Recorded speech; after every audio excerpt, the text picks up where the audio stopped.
Education हा विषय आहे। हा विषय माननीय सर्वोच्च न्यायालयाने कंपल्सरी दिलेला असल्यामुळे 11वी आणि 12वी म्हणजे शालेय शिक्षण स्तरावर 1ली ते 12वी मध्ये कुठंतरी एका टप्प्यावर कंपल्सरी असावा हे माननीय सुप्रीम कोर्ट यांनी सांगितलेलं आहे, सर्वोच्च न्यायालय। आणि म्हणून 11वी व 12वी मध्ये एन्व्हायरमेंट एज्युकेशन नावाचा हा विषय आहे। EVS असं म्हणतात याला, ठीक आहे, एन्व्हायरमेंट एज्युकेशन आहे। आता याच्यात जलसुरक्षा हाही विषय ऍड झालेला आहे कारण पाण्याच्या समस्या आहेत। या विषयाचं प्रारूप काय आहे तर 11वी मध्ये तर याच्यामध्ये 2 भाग आहेत। त्याच्यात म्हणजे तसा हा तुमचा 50 मार्कांसाठीचा विषय आहे। या 50 मार्कांमध्ये सगळ्यात पहिलं काय असेल तर एक प्रोजेक्ट आहे आणि एक जर्नल आहे। प्रोजेक्ट आणि जर्नल, प्रोजेक्ट जे आहे ते 30 मार्कांचे आणि जर्नल जे आहे ते 20 मार्कांचे। ठीक, मागल्या वर्षीपर्यंत या विषयावर 50 जे मार्क होते ते 50 मार्क तुमच्या 12वीच्या सर्टिफिकेटवर म्हणजे मार्कलिस्टवर दिसत होते। म्हणजे या 50 मार्कांनी फरक पडायचा तुमच्या पर्सेंटेजवर। पण नव्या म्हणजे मागल्या शैक्षणिक वर्षापासून त्यांनी त्याचं ग्रेड केले। पण नॅचरली ग्रेड आहे म्हणजे आपल्याला A ग्रेड तर किमान पाहिजे आणि A ग्रेड जर हवी असेल तर आपण या दोन्ही गोष्टींचं नीट लेखन केलं पाहिजे। तर यापैकी जे जर्नल आहे ते अत्यंत सोपा प्रकार आहे। सोपा म्हणजे कसं आहे तर एन्व्हायरमेंट एज्युकेशनचं सरकारी म्हणजे बालभारती महाराष्ट्र स्टेट बोर्डकडून पुस्तक छापण्यात आलेलं आहे, क्रमिक पुस्तक आहे। ते पुस्तक विकत घ्यायचं, ठीक आहे, किंवा अजून काही त्याचं सोल्युशन वगैरे पण निघालेले असतील, तुम्ही ते घेऊ शकता। त्याच्यामध्ये 11वी आणि 12वीच्या पुस्तकांच्या मध्ये मागे जर्नल एक्सरसाइज म्हणून दिलेलं आहे। म्हणजे धडे संपले की ते प्रश्नांची उत्तरं आहेत त्याच्या खाली। जसे इन जनरल आपले धडे संपल्यावर त्याच्या खाली प्रश्नांची उत्तरं असतात, तर ही प्रश्नांची उत्तरं तुम्हाला लिहायची आहे। सर्वच्या सर्व लिहायची आहे का तर तशी अपेक्षा नाही आहे। एका धड्याचा किमान एक प्रश्न, एका धड्याचा किमान एक प्रश्न लिहावा ही अपेक्षा आहे। आणि मला असं वाटतं 5 वगैरे धडे आहेत, 5 ते 6 धड्यांच्या वर धडे नाहीत। अगदी 11वीला आणि 12वीला सुद्धा जास्ती धडे नाही आहेत। त्यामुळे तुम्हाला ते तेवढे प्रश्न लिहून काढायचे आहे। प्रश्न म्हणजे प्रश्न नाही, प्रश्नांची उत्तरं। तर अर्थातच प्रश्न पण जनरल एन्व्हायरमेंट विषयीचे आहे। धड्याची नावं कॉमन आहे। दे बेटा आहे का पुस्तक? हे बघा, हे 11वीचं पुस्तक आहे, हे 11वीचं पुस्तक आहे। आणि या 11वीच्या पुस्तकाने अगदी पातळ पुस्तक आहे। या 11वीच्या पुस्तकामध्ये पहिला धडा झाला की त्या धड्याच्या खाली काही प्रश्न आहेत। त्यांनी याच्यामध्ये जर्नल असाइनमेंट असं म्हटलेलं नाही, ॲक्टिव्हिटी दिलेल्या आहेत पण जर्नल असाइनमेंट म्हणून काही दिलेलं नाही आहे, डायरेक्ट एक्सरसाइज दिलेले आहेत। ज्यांच्याजवळ आहे त्यांनी बघा, ज्यांच्याजवळ नाही त्यांनी बघू नका, ठीक आहे। हे सगळे खरं उचललं।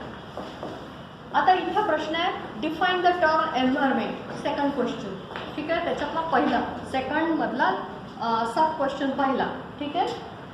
दुसरा याच्यामध्ये आहे explain environmental scope and it's significance, ठीक आहे। व्हाय इज एन्व्हायरमेंट अवेअरनेस नेसेसरी, हे छोटे छोटे क्वेश्चन आहेत। हे अगदी थोडक्यात लिहिण्याचे, हे घेऊन उपयोगाचे नाही। मग नंतर तिसऱ्यातलं बघा, write long exercise of the following question, हे तुम्हाला गरजेचं आहे।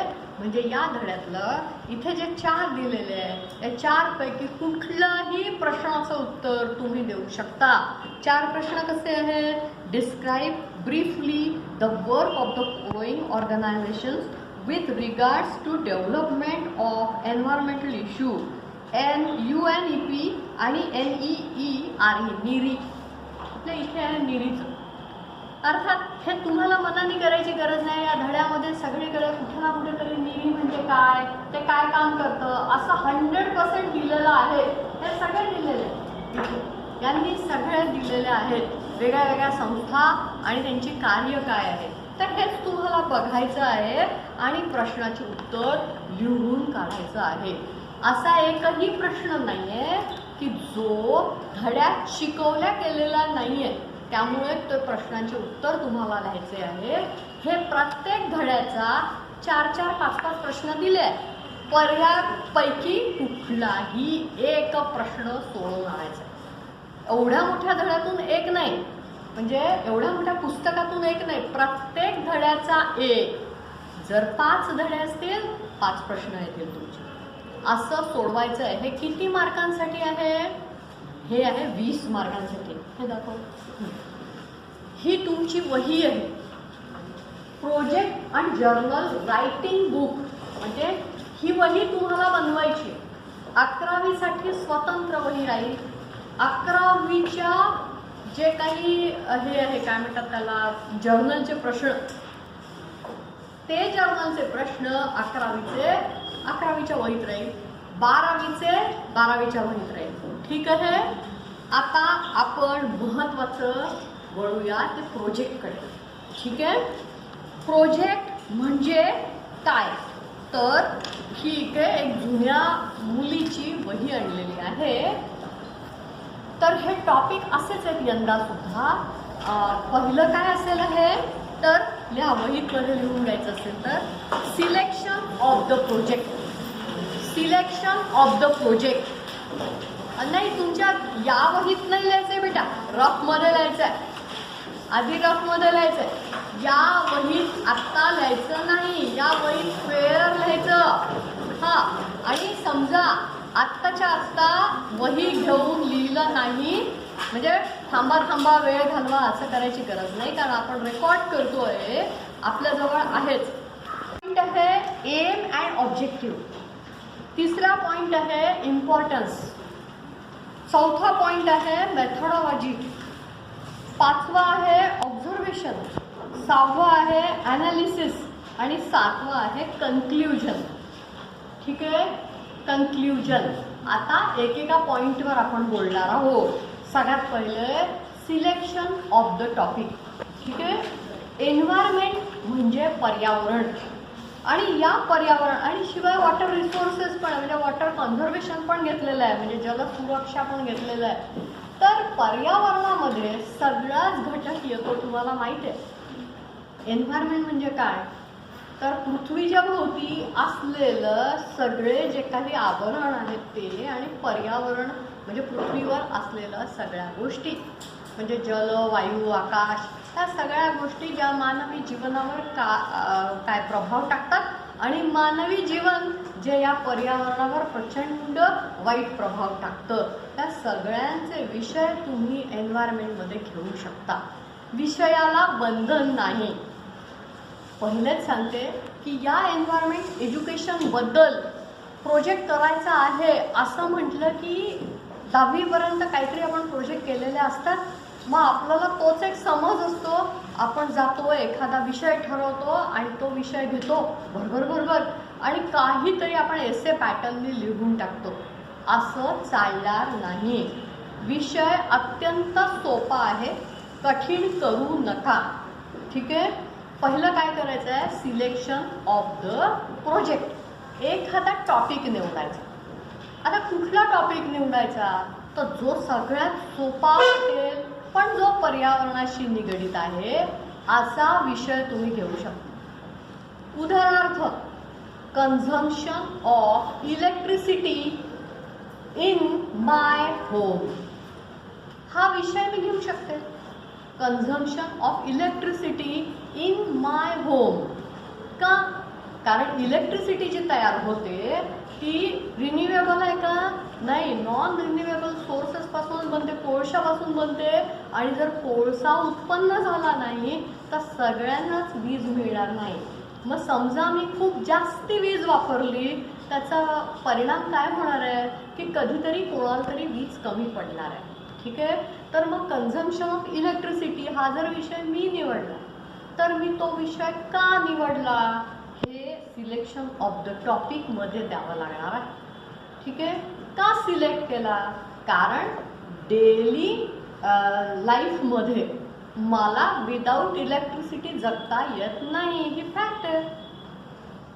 लाईट पंखे हे घरात हवेत. नुसते लाईट पंख्यांचीच गरज असते का? आता फ्रीज असतो, टी व्ही असतो. म्हणजे आपल्या घरात कितीतरी सकाळपासून तर संध्याकाळपर्यंत जे आपण इक्विपमेंट वापरतो त्यात कितीतरी इलेक्ट्रिक इक्विपमेंट आपण वापरत असतो आणि ज्याची आपल्याला गरज असते. म्हणजे याच्यातलं एकही युजलेस असं नाही आहे, म्हणजे व्यर्थ असं काहीच नाही आहे. मग म्हणून माझ्याकडे इलेक्ट्रिकचा खर्च होतो आणि तो इलेक्ट्रिकचा खर्च जास्ती होतो आहे का कमी होतो आहे, आणि मी जर जास्ती होत असेल तर मी तो कसा कमी करू शकतो हे सगळं बघणं माझं काम आहे. म्हणून हा विषय मी निवडतो आहे.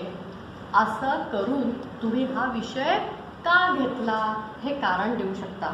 मग दुसरं पॉईंट काय आहे त्याच्यामध्ये? सिलेक्शन ऑफ द टॉपिक तर झालं. मग त्याच्यानंतर काय आहे की ऑब्जेक्टिव्ह. मग आता मी ऑब्जेक्टिव्ह काय ठरवायचे? ऑब्जेक्टिव्ह म्हणजे हा प्रोजेक्ट करताना मी कुठल्या पॉईंटवर रिसर्च करणार आहे, कुठल्या पॉईंटचं ऑब्झर्वेशन करणार आहे, कुठल्या पॉईंटवर जास्ती फोकस करणार आहे. तर सगळ्यात पहिले मी टू फाइंड किंवा to collect the list of home appliances, electric home appliances.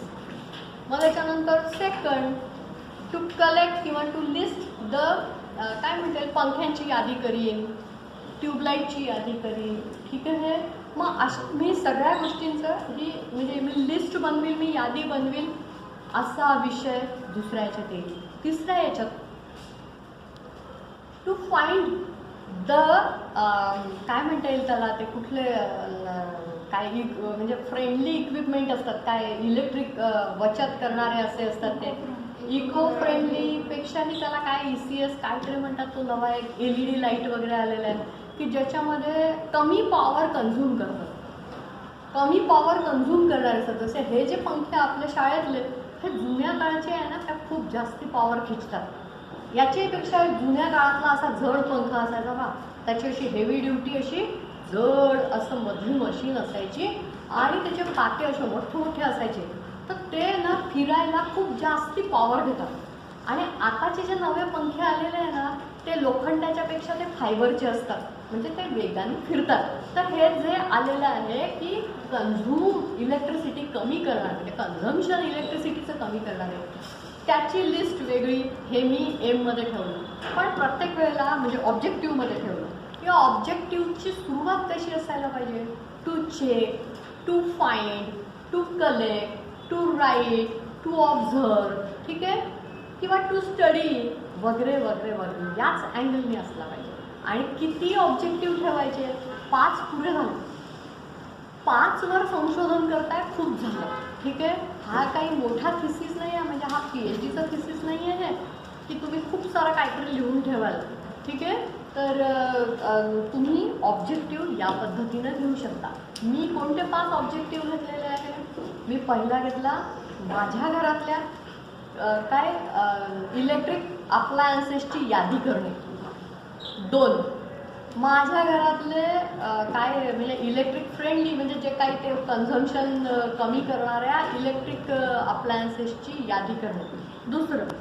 ठीक आहे. तिसरं काय करील की uses of electricity to find किंवा टू म्हणजे टाईम किती आहे, माझ्या घरात इलेक्ट्रिक कन्झम्शन जास्ती होण्याचा वेळ कोणता याची नोंद घेणे. ठीक आहे. मग त्याच्यानंतर तिसरं कुठलं इक्विपमेंट जास्ती इलेक्ट्रिक कन्झ्युम करतं म्हणजे वोल्ट वगैरे जास्ती खर्च होतं हे याची यादी करणे. हे झाले माझे 3, 4, 5. आणि हे मी किती दिवसांचं करेन? डाटा माझ्याजवळ मी 1 महिन्याचा करेन. समोर जाऊन दिवाळीच्या 20 दिवसाच्या सुट्ट्या आहेत, 1 महिन्याचा मी डाटा सहज गोळा करू शकते. अनायसे दिवाळी आहे, पाहुणे राहुणे येतात, म्हणजे इलेक्ट्रिसिटीचं कन्झम्शन जास्ती आहे. ठीक आहे. तर मी हे आरामात करू शकते. ठीक. मी हे 5 लिहिले. मराठीत लिहायचं नाही आहे म्हणून करणे करणे करणे असं मराठीत येईल. इंग्रजीमध्ये to do, to write, to observe, to check वगैरे वगैरे वगैरे. ठीक आहे. असं येणार आहे. तिसरं इम्पॉर्टन्स. इम्पॉर्टन्स काय आहे? इलेक्ट्रिक ही नॉन रिन्युएबल सोर्सेसपासून तयार होते. पॉवर हाऊस किंवा पॉवर स्टेशन्स जे असतात ते पाणी अडवून होतं बेटा. काय आहे तर सगळ्यात पहिलं इलेक्ट्रिसिटी ज्यापासून बनवतात ते सगळे सोर्सेस हळूहळू कमी होऊन राहिले. मुख्यत्वे आपल्या नागपूरमध्ये खापरखेडा आणि कोराडी इथून आपल्याला वीज पुरवठा होतो, बरोबर आहे. मग इथं काय आहे तर कोळशाने बनवतात. कोळसा कुठून येतो तर जिथूनही येतो कोळसा कमी पडू शकतो, ठीक आहे. तसंच कोराडी आणि या खापरखेडा या गावामध्ये जिथे इलेक्ट्रिसिटी बनते तिथे त्या गावात तो धूर जातो, ती ॲश उडते, त्याच्याने लोकांना अस्थमा होतो, त्याच्याने लोकांना त्रास होतो. का जास्ती उत्पादन करावं लागतं कारण लोक जास्ती कन्झ्युम करतात.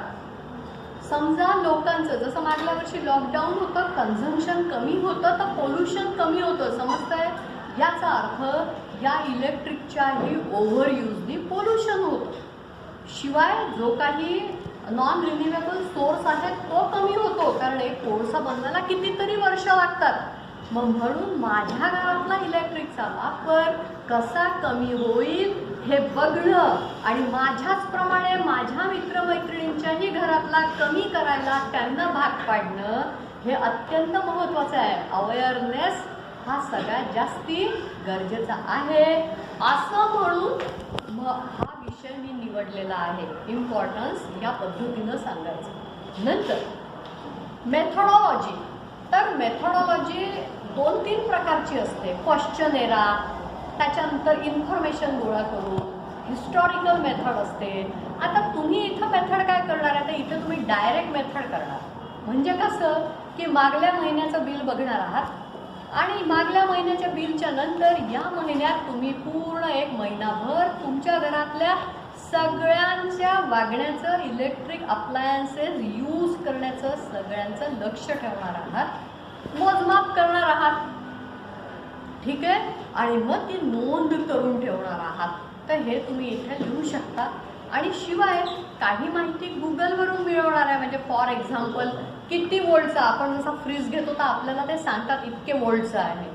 आपण जेव्हा टी व्ही घेतो तेव्हाही त्याच्यावर लिहून आलेलं असतं. त्याच्यानंतर आपण ट्यूब घेतो त्याच्यातही पॉवर लिहून असते, 20, 40, 50, 100 जी काही आहे ती. फॅनचं पण आपल्याला माहीत असतं, AC-चं पण आपल्याला किती किलोवॅटचं आहे वगैरे वगैरे माहीत असतं. ही माहिती मिळू शकते.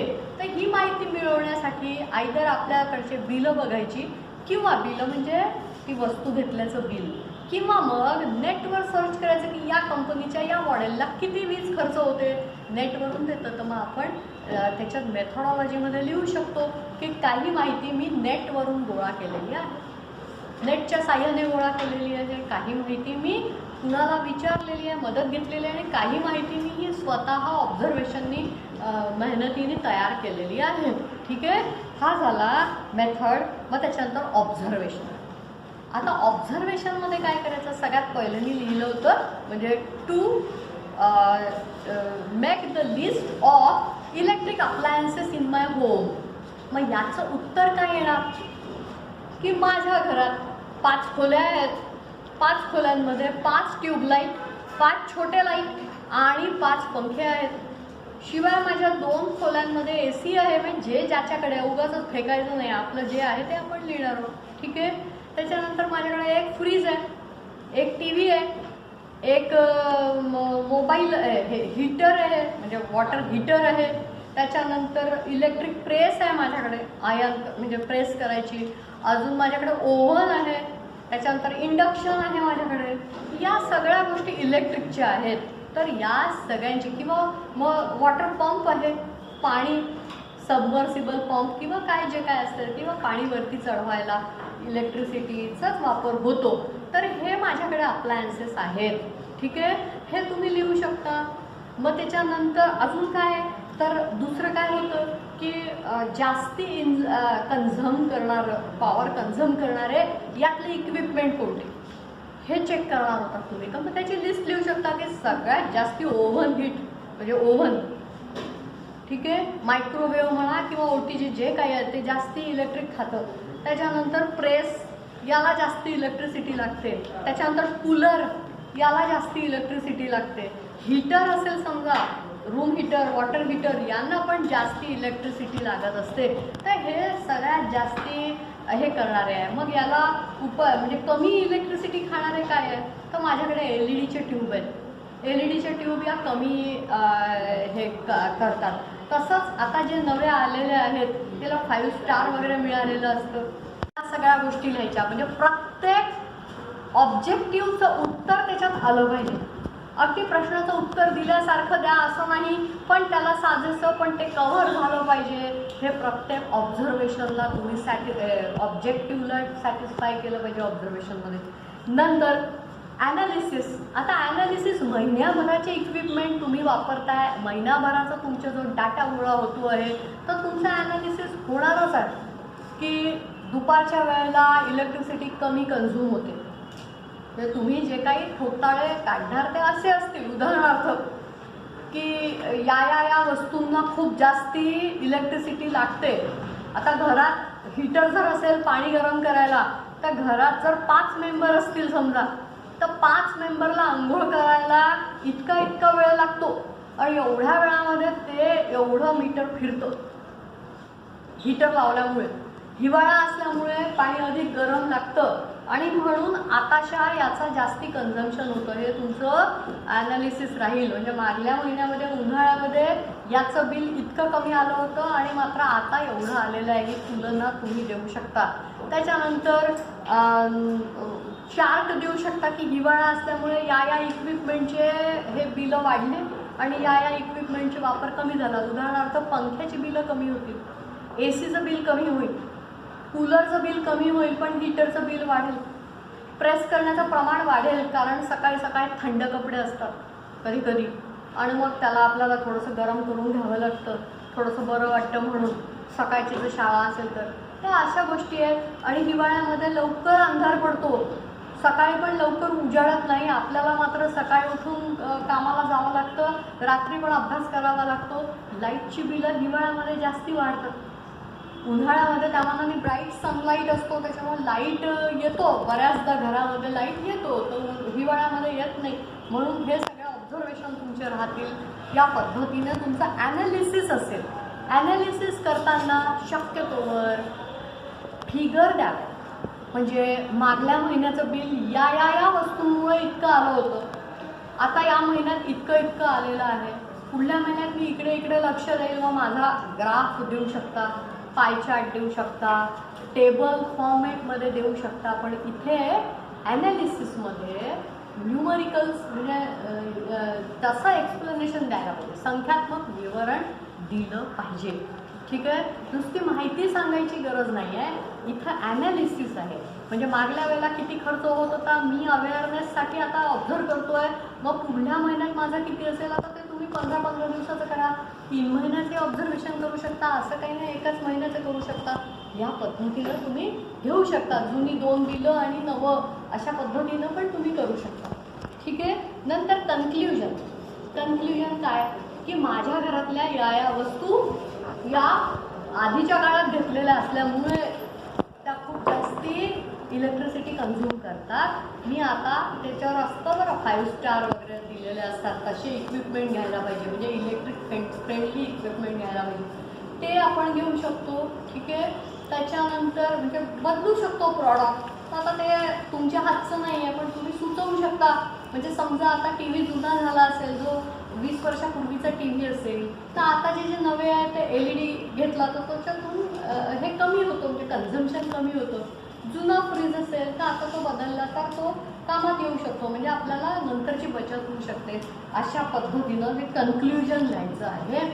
या पद्धतीनेच लिहायचं आहे. आता याच्यामध्ये किती मार्क असू शकतात, म्हणजे किती पानं होऊ शकतात, तर सिन्सिअरली अगदी सगळं बघितलं ना, तर सगळ्यात पहिलं जे सिलेक्शन ऑफ द प्रोजेक्ट आहे ना, याच्यामध्ये हार्डली 1 पानाची माहिती देऊ शकता. काय देणार आहे, मी हा प्रोजेक्ट का सिलेक्ट केला याची माहिती द्यायची आहे. किती लिहिणार, खूप मोठ्या एसएलची गरज नाही, 1 पानाचा घ्यायचा. त्याच्यानंतर एम अँड ऑब्जेक्टिव्ह, हे तर अक्षरशः 5 पॉईंट, मोठे अक्षर असेल तर 2-2 ओळींचा 1 पॉईंट असेल किंवा 1 ओळीचा 1 पॉईंट असेल. असे 5 पॉईंट जर कव्हर केले किंवा 10 पॉईंट कव्हर केले तर 10 ओळी 15 ओळी यात बास झालं. म्हणजे अगदी मोकळं लिहिलं तर ठीक आहे, म्हणजे एका पानाचं हे आटोपतं, कधी कधी तर 5 ओळीमध्ये आटते, म्हणजे एक पानही लागणार नाही. नंतर काय आहे, इम्पॉर्टन्स. हा इम्पॉर्टन्सला आपण महत्त्व आहे म्हणून आपण 2च पानाची माहिती त्या विषयावरची देऊ शकतो. जो विषय तुम्ही सिलेक्ट कराल त्याची माहिती तुम्ही त्याच्यात आरामात देऊ शकता. मेथोडॉलॉजीचा एक अख्खा पॅराग्राफ मी तुमच्या ग्रुपवर टाकते, ठीक आहे, तो तुम्ही घ्याच. शिवाय तुम्ही कुठली मेथड वापरली की तुम्ही लिहू शकता, की जसं मी ऑब्झर्वेशन माझ्याच याने केलेलं, मी प्रत्यक्ष प्रयोग करतोय किंवा मी काय सर्व्हेनी करतोय, हे तुम्ही तुमचं आरामात त्याच्यावर 2 वाक्य लिहून मी मेथोडॉलॉजीचं पॉईंट मी देईन तुम्हाला. ठीक आहे. ऑब्झर्वेशन, आता समजा 5 ऑब्जेक्टिव्ह असेल तर 5 ऑब्जेक्टिव्हची उत्तरं लिहायची आहे. तर एक साधारणतः उत्तर लिहायला डिपेंड्स किती मोठं होऊ शकतं, तर याला हार्डली 1 पान ते 2-2.5 पानं लागू शकतात. डिपेंड्स तुम्ही तो पॉईंट कसा कव्हर करताय यावर ते अवलंबून आहे. म्हणजे जसं माझ्या घरातल्या इक्विपमेंटची लिस्ट बनवायची, आता ती लिस्ट मी अशी आडवी लिहू की एकाखाली एक लिहू, म्हणजे माझी पानं मी कशी वाचवू किंवा खर्च करू हे माझ्यावर आहे ना अवलंबून. मग मी याचे फोटो टाकू का, तर या साईडच्या पानावर मी फोटो टाकू शकते, म्हणजे एखाद्या याच्यावर फोटो चिटकवू शकते मला वाटलं तर.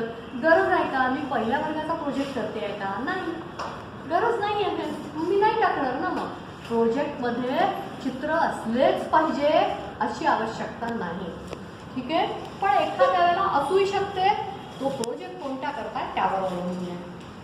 नंतर ॲनालिसिस. आता ॲनालिसिसवर मध्ये पण जास्ती वेळ म्हणजे पानं घालवायची गरज नाही, 1 पान खूप झालं. नंतर कन्क्ल्युजन, हे तर एका पॅराग्राफमध्ये येणारं कन्क्ल्युजन असतं, किंवा त्याच्यातही जर आपण पॉईंट लिहिले तरी सुद्धा ते एका पानात आटवायला पाहिजे, एका पानाच्या वर जायला नको, इतकं कमी लिहायचं आहे. मला असं वाटतं की लिहिताना नीटनेटकं आणि साफसुथरं लिहिता आलं पाहिजे, म्हणजे अक्षरं जी आहेत ती एकसारखी असावी, व्यवस्थित.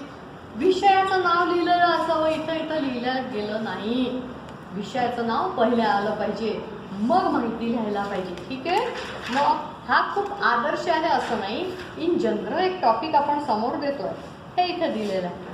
थोडंसं झूम करून बघ, इथे 2 असं लिहिलेलं आहे, प्रत्येकाची सुरुवात 2 ने झालेली आहे.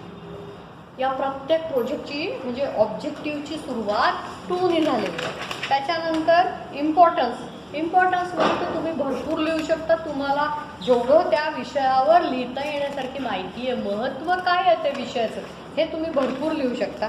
मग त्याच्यानंतर ऑब्झर्वेशन, मेथोडॉलॉजीचं एक पॅराग्राफ मी पाठवते आणि बाकीचे पॅराग्राफ तुम्ही म्हणजे खालची ओळख तुम्ही तुमच्या याने लिहून काढायची. तुमच्या याने काय लिहाल की मी या पद्धतीनं हा प्रोजेक्ट केलेला आहे, नेटच्या मदतीने, गुगलच्या मदतीने, किंवा पेपर कटिंग, किंवा आमच्या घरचे इलेक्ट्रिकचे बिल घेऊन आम्ही केलेलं आहे. अर्थात इलेक्ट्रिकचाच केला पाहिजे असंही नाही आहे, स्वच्छतेविषयीचा अवेअरनेस हाही असू शकतो विषय, क्लिनलीनेसबद्दलचा पण अवेअरनेस हाही विषय असू शकतो. अजून विषय असू शकतो sound pollution in school premises, हा पण विषय असू शकतो, कंपल्सरी नाही आहे. त्याच्यानंतर आता एअर पोल्युशन ड्युरिंग, म्हणजे आता काल मॅच हारले म्हणून, नाही तर फटाकेच फोडले असते ना लोकांनी. ठीक आहे, तर अशा पद्धतीने नाही, आपण त्या मॅचवर नाही जाऊया, आपला तो विषय नाही आहे, ते त्यांचं करिअर आहे, त्यांना भरपूर पैसे मिळतात. आपण अजून 10वीतून 11वीत गेलेलो आहे. ठीक आहे, त्या क्रिकेट म्हणजे काही देशभक्ती नाही आहे.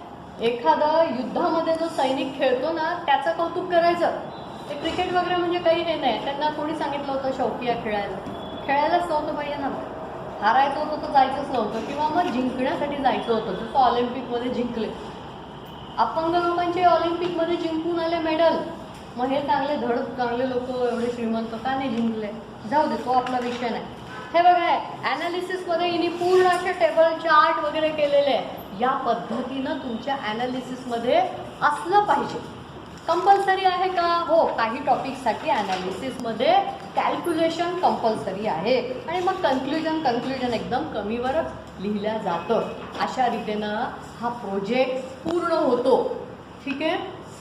हं, आता 12वीसाठी 11वीसाठी प्रोजेक्ट जर्नल जे आहे ते 11वीचं वेगळं असेल आणि 12वीचे प्रश्न वेगळे असतील. कळलंय का? मात्र प्रोजेक्ट जो आहे तो एकच करायचा 11वी प्लस 12वी मिळून. म्हणजे एकच करायचा म्हणजे टॉपिक एक घ्यायचा. नाही तर तुम्हाला वाटेल एकच म्हणजे मागल्या वर्षी सबमिट केलाय मॅडम 11वीत, आता 12वीत नाही करत. बंद कर.